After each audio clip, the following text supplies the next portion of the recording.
మధ్యమ దేశ నాకైతే అర్థం కాలే ఇప్పటికి కూడా, నేను ఎప్పుడు ఊహించాల ఈ మరి చేయగలుగుతారు కూడా నాయకులు. మొత్తం కబ్జాలు చేశారు. ఇక్కడ ఉండే వాళ్ళు చాలా మందికి ఐడియా ఉంటుంది. మ్యానుఫ్యాక్చరింగ్ ఉండేటి కొంతమంది బలవంతంగా లాగేసుకుని వీళ్ళ బ్రాండ్స్ తయారు చేశారు. దానికి సీల్ కూడా ఉంటుంది, దానికి పేరల్ సీల్ తయారు చేశారు. ఎంత గొప్ప గౌరవం అంటే వీళ్ళదే మ్యానుఫ్యాక్చరింగ్, వీళ్ళదే డిస్ట్రిబ్యూషన్, వీళ్ళే అమ్మాలి. ఎక్కడ కూడా రాష్ట్రంలో మీరు ఒక్కసారి చూస్తే దశ కిరాణా కొట్టు పోతే టీ వాళ్ళ కూడా పేటిఎం ద్వారా డబ్బులు పే చేయమంటాడు. నువ్వు డబ్బులు ఇస్తాను, నీ డబ్బులు నాకు వద్దు, నువ్వు నీ ఫోన్ లో నుంచి నాకు పే చేయి, నాకు మనుషులు లేరు లెక్కేసుకోవడానికి అంటాడు. అలాంటిది మద్యం షాప్ లో ఎక్కడ కూడా ఆన్లైన్ కలెక్షన్స్ లేవు.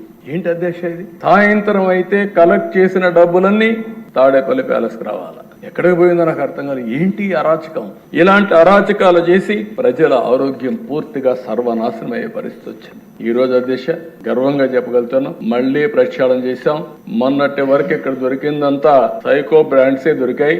ఇప్పుడు ఏ బ్రాండ్ కావాలన్నా ఆ బ్రాండ్ వరల్డ్ వైడ్ ఉండే బ్రాండ్స్ అన్ని దొరికే పరిస్థితికి వచ్చింది. ఆ పరిస్థితి తీసుకొచ్చాం.